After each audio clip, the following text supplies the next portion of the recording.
दिनैनि दुलाराय ब्रह्म धोरोम आफादनि मोनसे जारिमिनारि सान आरो दिनैनि बे बुब्लियाव जोङो दुलाराय ब्रह्म धोरोम आफाद, दुलाराय ब्रह्म धोरोम फोसाव आफाद आरो दुलाराय ब्रह्म धोरोम आइजो आफाद, दुलाराय ब्रह्म धोरोम लाइमोन आफाद, बे गागि आफादनि गांखं आफादफोरखौ लानानै दिनै जि जारिमिनारि जोङो आफादनि दिनै सतबांसा लानायजों लोगोसे जोङो चार्च गथायलायनाय हाबाफारिमोन आरो बे हाबाफारिया जोबनानै थांबाय। उदालगुरि जिल्ला ब्रह्म सेबाश्रमनि नैबे जिल्लानि गोथार जोंनि ब्रह्म मन्दिर, ब्रह्म थानसालि बे सिङाव बे हाबाफारिया जाफुंलांबाय मोजाङैनो मोजां। दा गोजोननाय मोनदों आङो दुलाराय ब्रह्म धोरोम आफादनि आफादगिरि आरो नेहाथारि मानगोनां मुस्रि जगत चन्द्र ब्रह्म आरो जोंहा क'क्राझार जिल्लानि दं, उदालगुरि जिल्लानि दं। दा गोबां दिनै जोंनि 14टा जिल्ला दुलाराय ब्रह्म धोरोम आफादनि सिङाव आवथायाव बे 14टा जिल्लानिफ्राय दिनै नुजाफैदों आइजो आफाद, लाइमोन आफाद आरो प्रसाद संसद गासिबो। दा दिनै आङो मोनसे जारिमिन होननाया बेनो जे दुलाराय ब्रह्म धोरोम आफादनि दाख्लैसो थांनाय माजबाद हालामनि किसानपुर गामिनि गेलेग्रा फोथाराव 23, 24, 25 खालार खालि थांनाय जानुवारि दाननि 24 नैथि सान 24 खालार खालि मोनाबिलि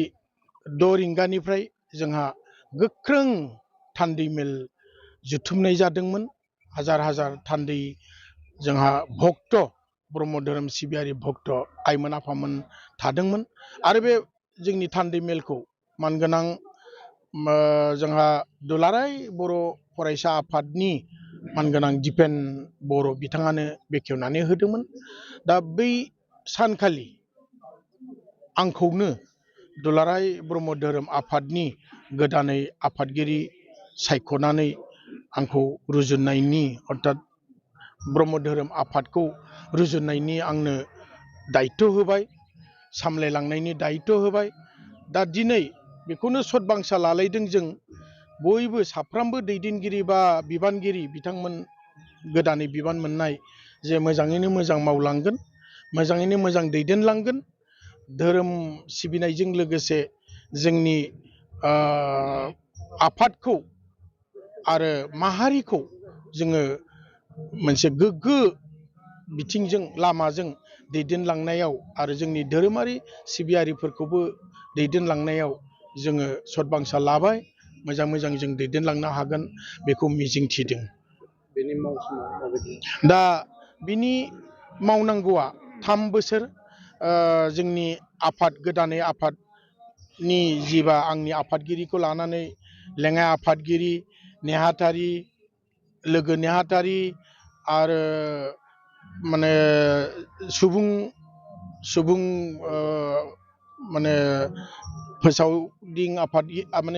माने नेहाथारि आरो जोंहा ट्रेजारार गोबां दङ आरो दालाइ आफाद गोबां दङ। दा गासिबनिबो दैदेनगिरि बिबानगिरि बिथांमोनहा दिनै सतबांसा लादों आरो जोङो 3 बोसोर। दा बे 3 बोसोरा गमामायैनो जोङो मोजाङैनो मोजां पुर्न परब्रह्म ज्योति स्वरुप आफा आनान गसाइनि अननायाव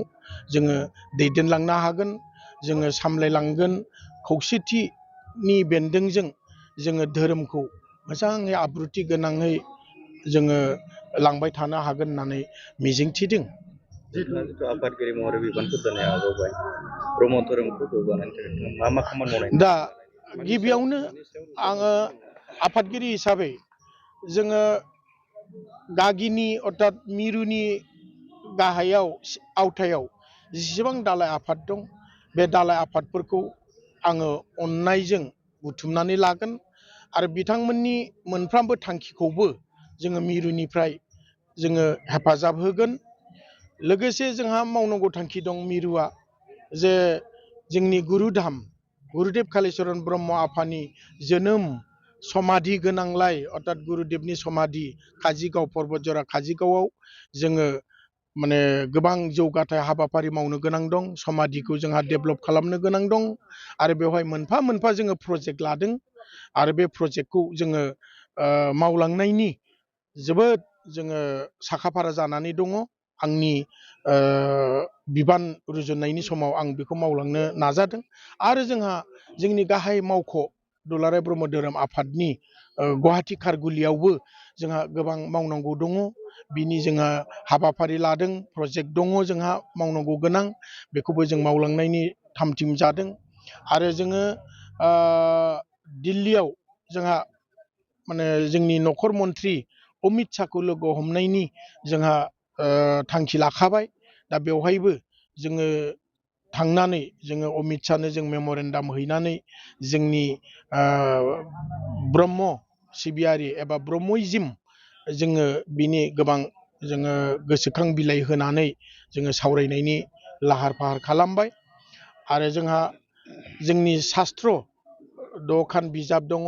आरो गुरुदेबनि जि सान्थौ सानस्रि बेफोरखौ लानानै गुरुदेबनि जि सिमांमोन बै समाव माहारिखौ